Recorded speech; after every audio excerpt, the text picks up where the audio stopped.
사랑하는 성도 여러분, 오늘도 잘 오셨습니다.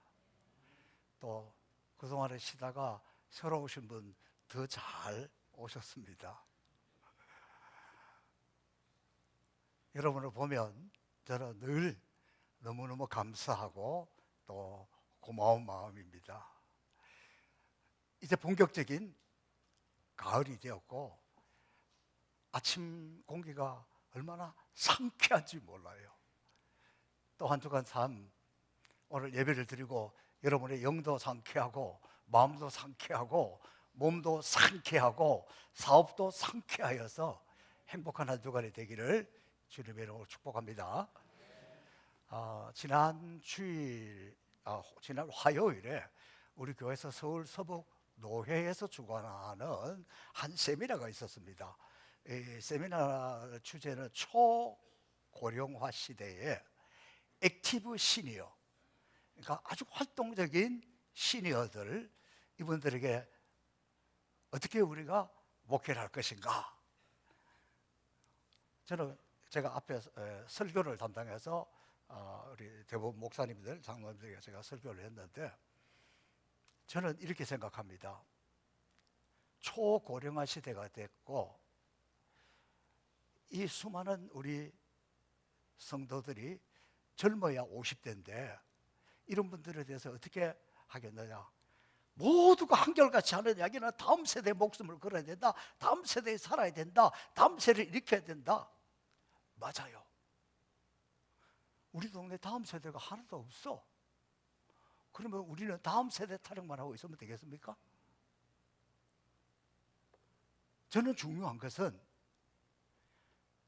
오늘 적어도 시니어 세대에 해당되는 우리가 중요한 거예요.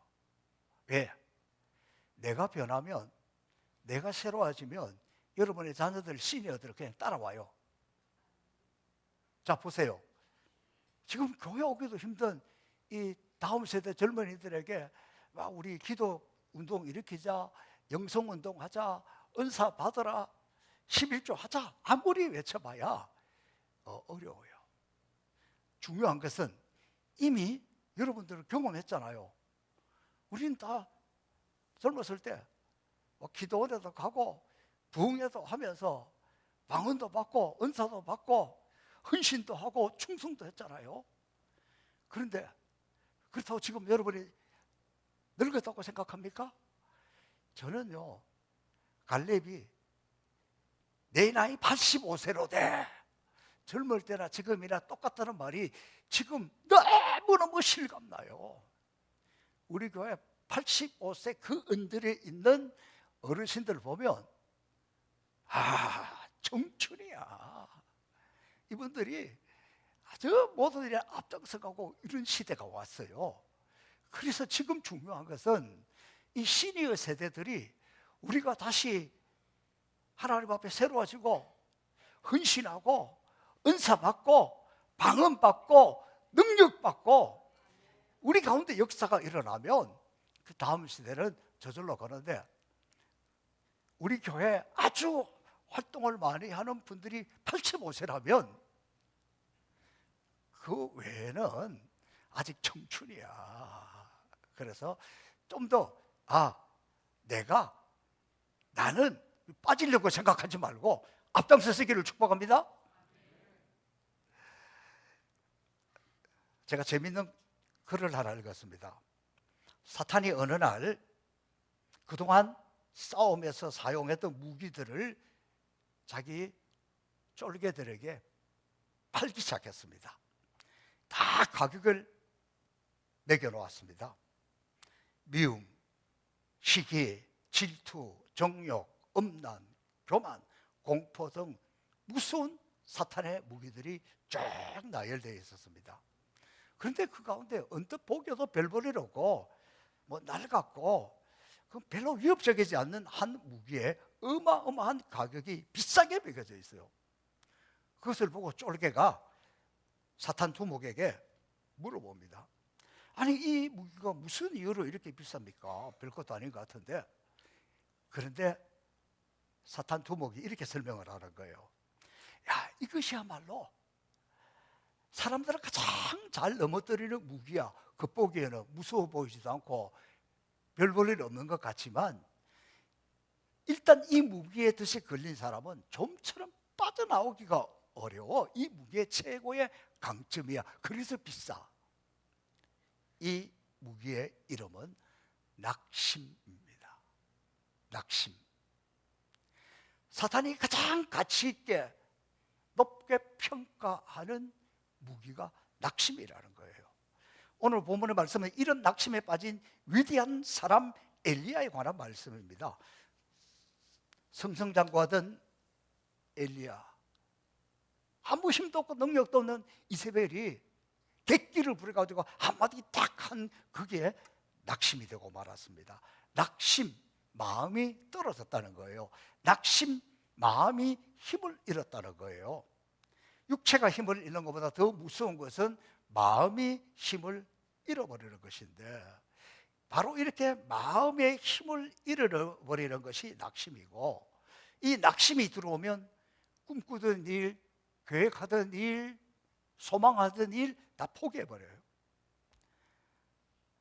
낙심은 내가 노력하고 있던 일, 집중하고 있던 일도 멈추게 합니다. 낙심을 하고 싶은 마음은 그 사람의 삶의 기쁨을 빼앗아가 버립니다. 혹 여러분 가운데서 일을 하다가 낙심에 빠져본 경험이 있습니까? 마음이 무너지면 아무런 의욕도 없고 아무런 일도 하지 못하고 그저 눈물만 흘렸던 그런 시간이 있었습니까? 아무도 나를 알아주지 않는다고 힘이 들고 슬퍼하던 적이 있습니까? 사는 것이 너무 힘들어서 그저 쉬고 싶다고 어디든지 내가 아무도 모르는 곳에 떠나버리고 싶다는 그런 마음을 가진 적이 있습니까? 근데 의외로 낙심은 대단한 것이 아닌 일상 가운데 올 수가 있고, 어른들에게만 오는 것이 아니라 애들에게도 와요. 유치원 다니는 우리 손녀가 유치원에 가기 싫대요. 원래 공부 안 좋아해요. 그러기도 하지만 그 이유가 기가 막힙니다. 아니, 유치원에 갔더니 남자애들이 자기를 봐주지도 않고 이쁘다고 나눈다는 거예요. 그렇게 가기 싫다는 거예요. 왜? 집안에 사람들 어디 가나 아이고 예쁘다 예쁘다, 할머니 할아버지만 그렇게 예쁘다는데 유치원에 갔더니 남자애들이 그들도 보지도 않고 자기 보고 예쁘다도 안 하고 가기 싫다는 거예요. 낙심이 왔어요. 교회 안에서도 보면요, 뭐 대단한 일로 시험 드는 거 아니에요. 자기한테 칭찬 안 해준다고, 자기 듣기 싫은 소리 한다고, 또 뭐 아무것도 아닌데 자기 혼자. 여러분 진짜 주님 때문에 낙심하여 시험 들어요? 아이고, 다 우리 손녀 수준이야. 그냥 다 아무것도 아닌 것에서 자기 인정해 주지 않는다고 이렇게 낙심에 빠진다는 거예요.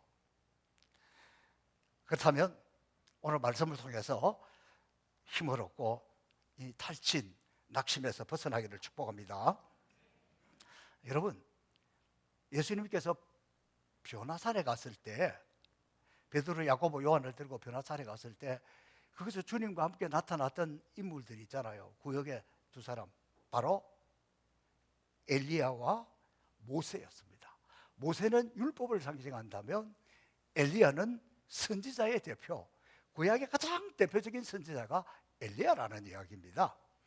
그리고 이 엘리야가 또 얼마나 대단하냐 그러면, 기도하는 사람 그러면 엘리야를 떠올립니다.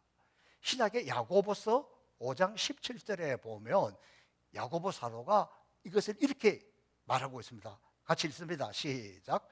엘리야는 우리와 같은 성정이 같은 사람이로되 비가 오지 않기를 기들이 기도한즉 3년 6개월 동안 땅에 비가 오지 아니하고 다시 기도하니 하늘이 비를 주고 땅이 열매를 맺어 넣으리라. 그러니까 엘리야 그러면 대단한 기도의 사람인 거예요. 구약 시대뿐만 아니라 신약 시대에도 기도하는 사람, 응답 그러면 엘리야를 떠올릴 만큼 영적이고 아주 위대한 기도의 사람입니다.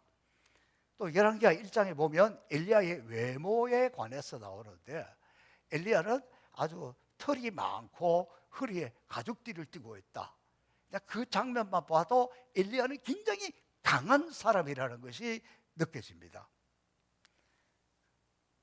정말 엘리야는 강한 사람이었습니다. 영성이 뛰어난 사람이었습니다. 하나님이 일을 하는 사람이었습니다. 그럼에도 낙심이 찾아왔던 것입니다.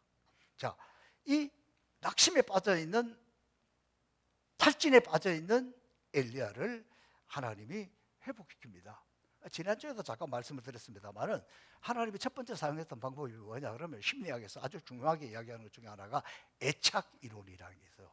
이 애착이라는 것은 주로 어린아이 처음 태어났을 때 이뻐해주고 바라봐주고 사랑스럽고 만져주고 막 이렇게 해주는 거예요.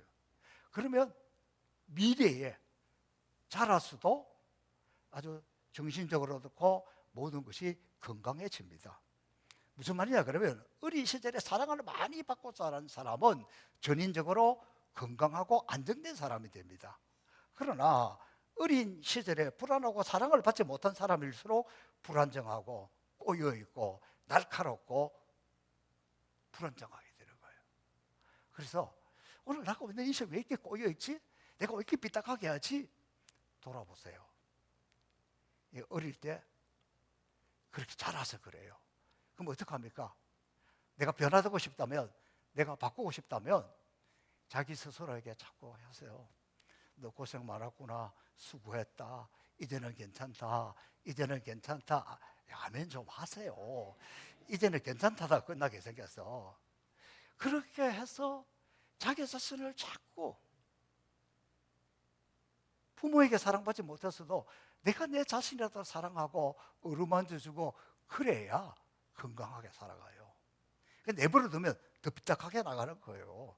그래서 하나님께서 이 탈진한 엘리야에게 애착 치료를 하는 거예요. 천사를 보내어서 어루만져주고 어루만져주고 또 어루만져주면서 이 탈진에서 회복시키시는 출발을 그것부터 시작한 거예요. 그 다음에 뭐예요? 엘리야에게 구운 떡과 물을 주었잖아요.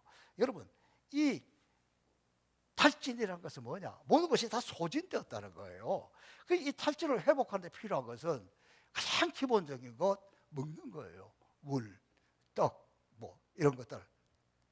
그래서 하나님은 엘리야를 회복시켰을 때 선사를 통해서 그런 걸 이렇게 먼저 갖다 주었던 것을 볼 수 있습니다. 여러분, 아무리 대단한 사람이고 아무리 건강한 사람이고 아무리 영적으로 충만한 사람이라도 제가 쓰는 표현에 하면 당연히 떨어지면, 탈진이 되면, 소진하면 힘 못 써요. 제 경험을 이야기하면 이런 거예요. 제가 당이 있어요. 근데 여러분, 당 올라가는 거는 몰라요. 못 느껴요. 문제는 뭐냐? 소진되었을 때, 당이 다 빠져나갔을 때 저혈당이 오면 정신을 못 차려요. 제가 설교하다가 제 경험이 한 2번 정도인 것 같아요. 2부 예배 시간에 막 당이 갑자기 떨어지고 기도하는 시간에 얼른 목양실에 가서 막 그 사탕주스 먹고 초콜릿 먹고 이렇게 올라온 적도 여러분 눈 감고 있어서 모르는데 한 2번 정도 있었어요. 그런데 전문가들이 이야기하는데 그때는 제일 빠른 게 뭐냐? 음료수 콜라가 제일 빠르대요. 콜라 먹으면 당 많이 올라가는데 평상시에 많이 드시면 안 좋다는 이야기였죠. 그래서 제가 설교하다가 갑자기 나도 모르게 당이 떨어질 수도 있다는 불안감이 있잖아요. 그래서 제가 어떻게 하냐 그러면 콜라를 좀 이렇게 준비해놨다 마셔야 되겠다 했더니 우리 백보은 장로님이 딱 콜라를 한 박스를 가져와서, 그래가지고 제가 여기 숨겨놨어. 요거예요. 그런데 청소하시는 분들이 여기 청소하다가 여기 누가 콜라를 이렇게 올려놔서 마셨는지 가져갔는지 몰라. 숨바꼭질을 하고 있어 지금. 내가 오늘 이야기합니다. 이거는 약입니다. 약. 당 떨어졌을 때 무슨 말이냐 그러면 탈진이 올 때는, 침체가 올 때는 우선 먹여야 돼. 우리나라 사람들 그거 잘해요. 일단 먹고 하자. 다 먹고 살자고 하는 거 아니냐. 이 탈진을 할 때는 먹는 게 중요한 그런 방법을 썼어요. 근데 이제 그보다 더 오늘 본문에서 말하고 있는 중요한 것은 심리학자들이 말하는 것으로는 의미 치료예요. 의미. 인생은 살려면 의욕이 있어야 된다는 거예요. 그러니까 엘리야에게 왜 살아야 되는지, 무엇 때문에 살아야 되는지, 아직도 해야 될 사명이 있다는 것을 알려줄 때 일어나는 거예요. 그래서 야 엘리야야, 너 아직 할 일이 있어, 사명이 있어. 그러니까 그래 쓰러져 있으면 안 돼.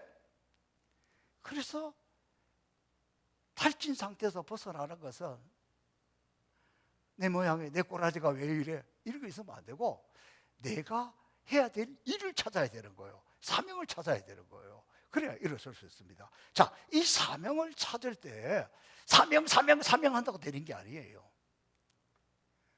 오늘 이 본문에서 가르쳐주고 있는 것은 탈진 상태에서 회복되는 것, 사명을 회복하는 것, 이거는 무엇으로부터 시작하냐 그러면 하나님의 말씀으로부터 시작됩니다. 자, 보세요. 이제 또 성경을 읽을 텐데 무엇에 중점을 두냐 그러면 하나님이 이 엘리야에게 기적 같은 것을 쫙 보여줍니다. 어떤 기적들이 나타나는지, 자, 오늘 읽었던 말씀 다시 읽습니다. 11절과 12절 그것을 생각하면서 같이 한번 읽어보겠습니다. 시작. 여호와께서 이르시되 너는 나가서 여호와 앞에서 산에 서라 하시더니 여호와께서 지나가시는데 여호와 앞에 크고 강한 바람이 산을 가르고 바위를 부수나 바람 가운데 여호와께서 계시지 아니하며 바람 후에 지진이 있으나 지진 가운데서도 여호와께서 계시지 아니하며 지진 후에 불이 있으나 불 가운데도 여호와께서 계시지 아니하시더니 불 후에 세미한 소리가 있는지라. 그러니까 엘리야가 하나님이 이렇게 나타나서 그에게 말씀하시려고 할 때에 갑자기 막 바람이 오면서 막 바위도 날아가고 산도 날아가고 하나님이 등장하신다, 하나님이 지금 임재하셨다. 그런데 그때 하나님 음성이 안 들리고 안 보여요. 그러니까 조금 있으니까 지진이 일어나서 팍 갈라지고 난리가 났습니다. 이거 하나님이 아니면 될 수 없다 생각했는데 거기도 하나님 보이지 않았어요. 그 다음에 불이 지나, 거기도 아니었어요.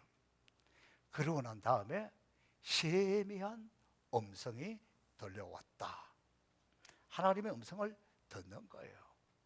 여러분, 만약에 엘리야가 이세벨이 와가지고 자기 남편이 엘리야 때문에 우리 다 막혀서 다 죽었어, 그러니까 이세벨이 뭐라고 합니까? 내가 당장 내일 이놈을 가만두지 않겠다, 내가 엘리야를 죽일 테니까 당신 걱정하지 마세요, 이 이야기는 허풍이잖아요. 어쨌든 이 말을 들었을 때 사람이기 때문에 마음이 좀 불안했다면 어떻게 하면 되겠습니까? 하나님, 나 죽이려고 해요, 큰일 났어요, 어떻게 하면 좋겠어요? 그리고 하나님 앞에 나갔더라면 그걸 하나님이 야 걱정하지 마, 내가 너와 함께 하잖아, 뭐 말씀을 줘서 이길 수 있을 텐데, 낙심할 때에는, 탈진할 때에는, 침체가 될 때에는 사람의 소리를 듣고 하나님의 음성을 듣지 않아요. 그래서 오는 거예요. 하나님 말씀보다 사람 말에 귀를 기울였기 때문에 두려움을 느꼈습니다. 그러나 하나님의 세미한 음성을 듣는 사람은 사람의 말 듣고 흔들리지 않습니다. 하나님의 세미한 음성을 듣는 사람은 사람들이 비난할 때 영향을 받지 않아요. 그래서 우리는 말씀을 붙들어야 되고 말씀을 가슴속에 간직해야 되고 그 말씀이 나를 이끌어가고 말씀이 나를 지배하도록 해야 된다는 거예요. 여러분, 오늘날 사람들이 많이 쓰는 말이 뭐냐 그러면 상처받았다예요. 웬 상처를 그렇게 많이 받는지 몰라.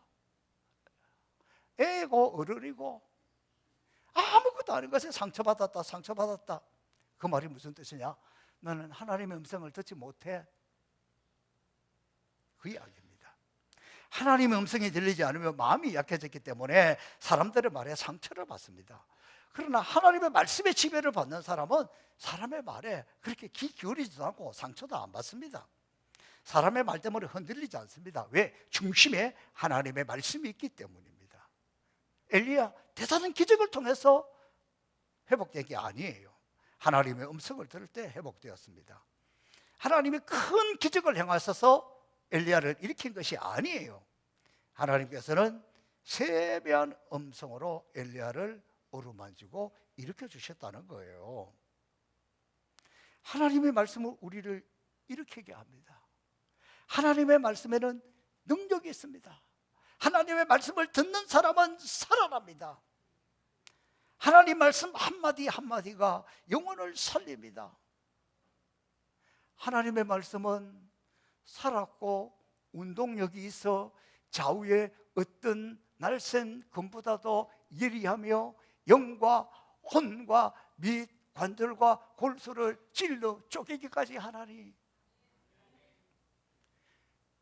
보세요. 오늘날 우리의 약점이 뭐냐 그러면 하나님의 말씀을 하나님의 말씀으로 받지 못하는 거예요. 그저 축복하고 격려하고 위로하고 이런 말씀은 좋아하지, 우리가 하나님 말씀을 듣다 보면 찔리잖아요. 내가 하지 말라고 하는 것을 하고 있으니까. 제가 설교 시간에 잘 안 하고 있지만 지금 저한테 들려오는 얘기, 왜 목사님은 11조 하는 걸 안 가르칩니까? 봉투도 만들었고 가르쳐야 하지. 제가 지금 이렇게만 이야기해도 지금 듣기 싫은 사람 있죠? 거북한 사람 있죠? 힘든 사람 있죠? 저한테 그렇게 해와도 제가 별로 그렇게 안 하는 이유는 혹시라도 그것 때문에 낙심하는 사람이 있을까 봐, 시험당한 사람이 있을까 봐.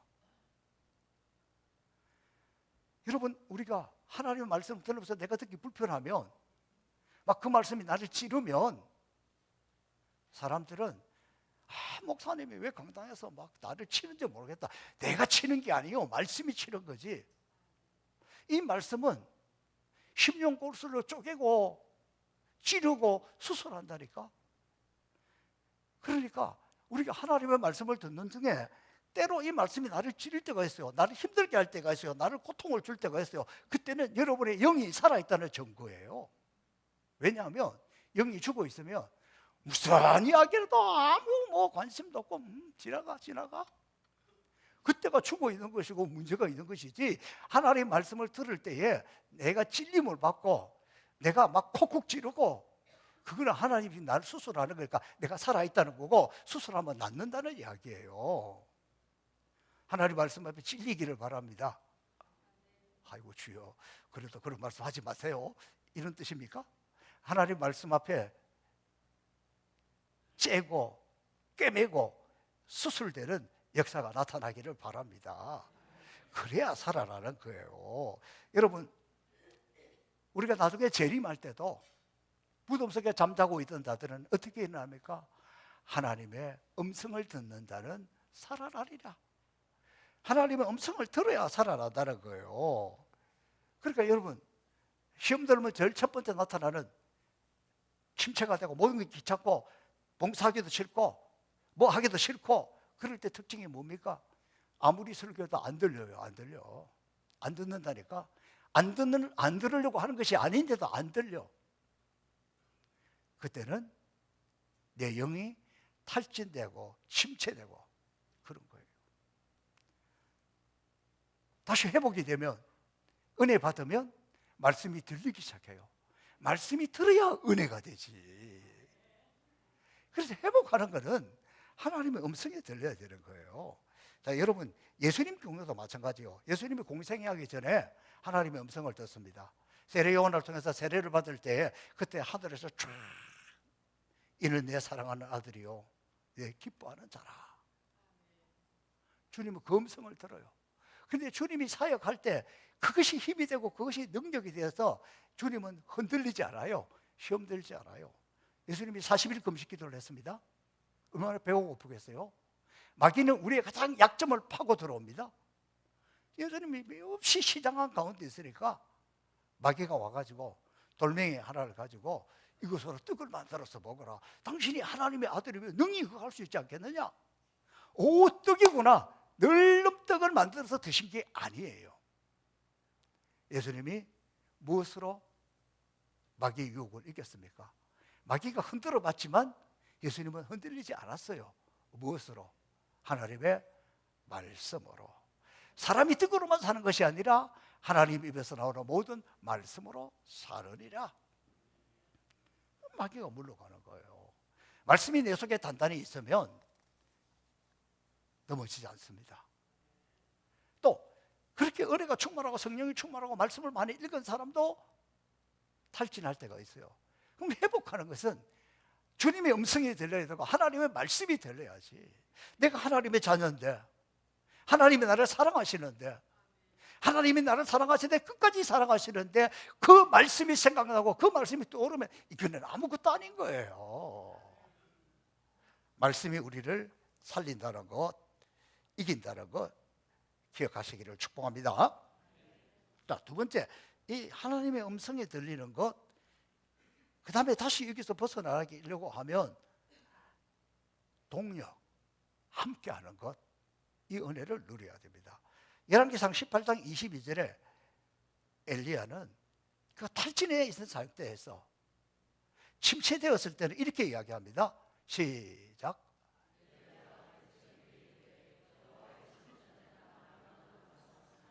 침체되었을 때, 탈진 상태에 있을 때는 나만 혼자 있다는 거예요.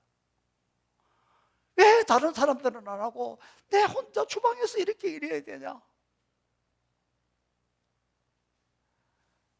기도하는 사람도 마찬가지예요.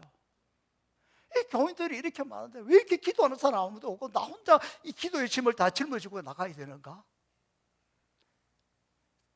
그런 마음이 들 때가 언제냐 그러면 탈진 상태예요. 마귀가 우리를 낙심시킬 때예요. 혼자 절대로 아닙니다. 다시 회복될 때에 하나님은 엘리야에게 오늘 18절 말씀에 이렇게 이야기했습니다. 시작.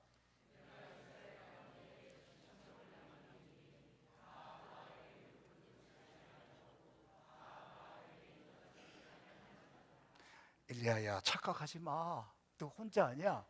7,000명이나 남겨뒀다는 거야. 7,000명이나.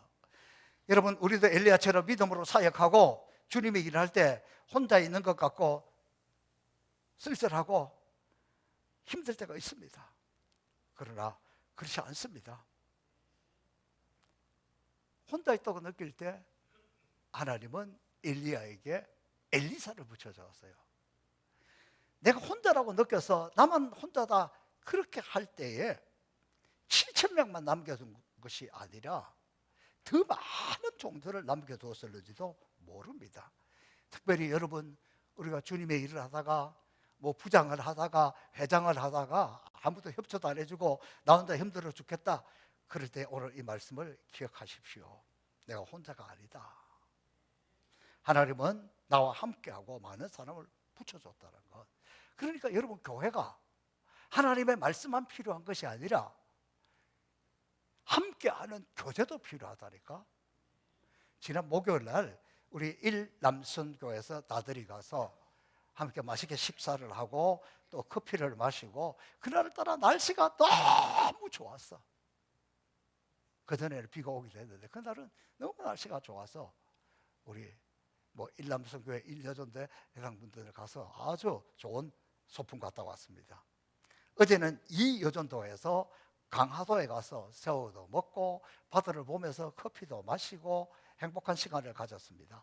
정말 가을이구나. 가을이 왔습니다. 다른 부서들도 안 바쁜 사람 어디가 있어? 그래도 가을에는 시간 없으면 호수공원에 가도 되잖아요. 시간 되고 돈도 있으면 강화도 가도 되고. 어쨌든 저는 이 가을에는 여러분, 우리 교회 모든 부서들이 여러분의 가정들도 좀 이렇게 소풍도 가고 즐거운 시간을 보내면 좋겠습니다. 왜냐하면 성도는 함께 기뻐하고 함께 예배하고 함께 먹고 함께 즐거워할 때 영적으로 건강해지고 불만이 떠나가고 마귀가 틈타지 못해요.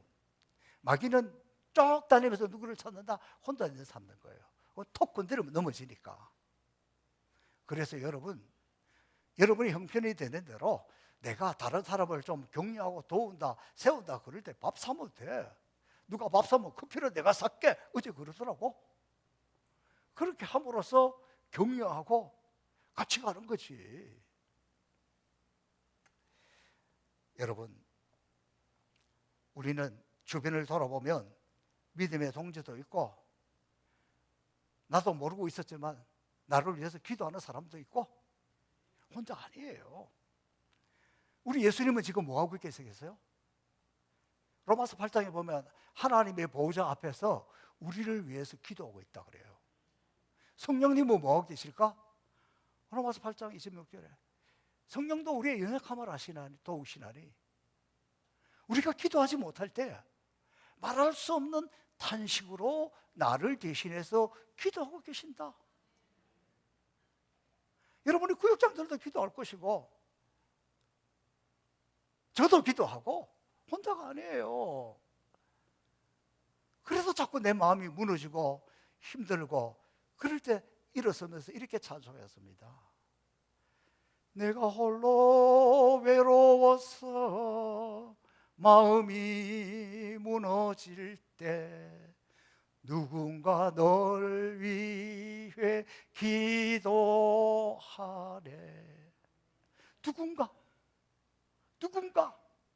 너 혼자 아니야. 네가 모르지만 누군가 너를 위해서 기도하고 있다. 혼자 아니야. 힘을 내라. 용기를 내라.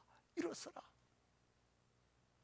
사랑하는 성도 여러분, 그리고 이 가장 중요한 이런 것들을 통해서 같이 하면서 하나님은 엘리야에게 사명을 주셨습니다. 회복은 사명을 발견하는 것입니다. 오늘 19장 9절에 이렇게 했습니다. 엘리야에게 시작.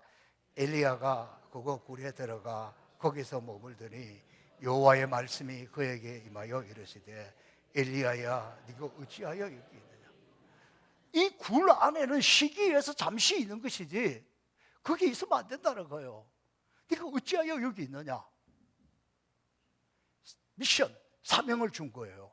이때 준 사명이 뭐냐 그러면 하사엘에게 가서 기름을 부어 아람 왕으로 세우라. 예후에게 가서 기름을 부어 이스라엘 왕이 되게 하라. 엘리사에게 기름을 부어 너를 대신하여 선지자가 되게 하라. 얼마나 대단한 사명이에요. 왕을 2명이나 세우고 자기 대신해서 엘리사를 세우라는 거예요. 이 사명에 있는 사람은 넘어져도 일어서고 또 쓰러지지 않습니다. 사명이 있는 사람은 포기하면 안 됩니다. 여러분, 엘리야가 죽기를 원하여서 생명을 거두어 달라고 기도한 것은 응답되지 않았어요. 묵살되었어요. 그러니까 하나님 앞에 가서 죽여주세요. 하나님 나는 뭐 어쩌다, 그런 거를 하나님 묵살해버리는 거예요. 살리는 것, 일으키는 것, 사명, 그런 것 하나님이 응답해 주십니다. 사명자는 마음대로 죽을 수도 없어요. 사명자는 사명의 길을 계속 가야 합니다. 내가 이러다가 내가 죽겠구나 위기가 올 때 사명을 찾아야 돼요. 내가 이걸 꼭 해야 된다. 하나님은 엘리야에게 이 3가지 사명을 딱 주셨잖아요. 말하자면 이런 거예요. 우리 행복의 산 성포교회나 저는 우리는 아프리카 선교의 사명이 있다는 거예요. 아무리 어려움이 와도 아무리 위기가 와도 우리는 이 사명이 있기 때문에 우리 교회 무너지지 않아요. 안 무너진다니까. 왜? 사명이 있기 때문에. 어제도 우리 우간다에 있는 허정도 선교사님이 부부가 한국에 왔다가 한 2시간 동안 하면서 저에게 요구한 게 뭔지 아세요? 목사님이 중심을 잡아야 되고 우리 선교사들에게 더 세게 밀고 나가십시오. 사정 봐줄 줄 말고 더 강하게 끌고 가십시오. 그러면 됩니다. 선교사가 저한테 와서 나는 선교사들 조심조심 하려고 하는데 그렇게 하니까 안 되니까 더 세게 밀고 나가래. 그러니까 얼마나 힘이 나는지 몰라. 사명이 있으면 죽을 수 없습니다. 여러분, 저는 우리 성도들 직장, 사업장, 우리가 선교라는 이런 사명이 있기 때문에 하나님은 끝까지 지키고 살려줄 줄로 믿습니다. 당신 사업이 잘 돼야 선교할 거 아니에요. 여러분 집이 잘 돼야 될 거 아니에요. 직장이 잘 돼야 될 거 아니에요. 우리가 선교에 이런 사명이기 때문에 사명이 있는 사람, 그러니까 우리가 살 때 사나 죽으나 나는 주의 것이로다. 하나님 내가 이 선교하기 위해서 이거 하기 위해서 하나님 도와주세요. 하나님 축복해 주세요. 하나님 잘 되게 해주세요. 그게 사명자가 하는 기도고 하나님은 그 사명 감당하도록 우리에게 은혜를 주십니다. 우리 현실은 영적으로, 육체적으로, 정신적으로, 환경적으로 여러 가지 어려움이 있다 할지라도 여러분, 내가 더 이상 살고 싶지 않다고, 또 하나님 일하다가 낙심해가지고 나 더 이상 주님의 일을 하고 싶지 않다고, 회장하고 싶지 않다고, 부장하고 싶지 않다고, 그러면 안 됩니다. 죽기를 구한 엘리야, 그것은 묵살시켜버리고 찾아와서 의로만 주시고 사명을 주시고 이렇게 세워주셨습니다. 엘리야의 하나님이 나의 하나님입니다. 사랑하는 성도 여러분, 부활하신 예수님의 제자들을 찾으신 것처럼 하나님은 우리를 찾아오셔서 우리를 일으켜 주십니다. 다시 사명의 길을 걸어가게 합니다. 사람들이 아무리 봐주지도 않고 인정해 주지도 않는 것 같지만 하나님은 보고 계십니다. 하나님은 인정해 주십니다. 그게 사명인 거예요. 이 사명감이 떨어져 버리면 좀 봉사하다가 에이 그만둬야지, 그러면 안 된다는 거. 끝까지 사명이 크든 적든 그 사명을 감당하는 사람은 하나님 쓰시고 하나님 살려주시고 하나님 일으켜주시고 하나님 지켜주십니다. 우리 가운데 모든 환경이 다 좋은 사람이 어디가 있겠습니까? 어떤 사람은 멘탈이 무너져가지고 계속 허우적거리는 것도 있고, 어떤 사람은 생업이 무너져서 그렇고, 어떤 사람은 몸이 무너져서 그렇고, 그렇더라도 다시 오늘 이 하나님의 말씀을 받았으니까 하나님 말씀을 붙들고 하나님, 나는 주님이 일하고 싶습니다. 사명 감당하고 싶습니다. 사명 감당하겠습니다. 그때 하나님이 살리고 일으켜 주셔서 다시 엘리야가 일어났던 것처럼 저와 여러분도 일어나시기를, 사명을 감당하시기를 주님의 이름으로 축복합니다. 살아계신 아버지 하나님 감사합니다. 우리가 연약한 인간들인지라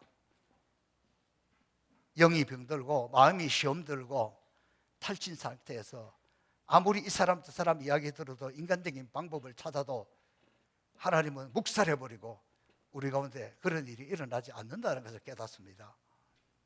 하나님의 말씀을 붙들고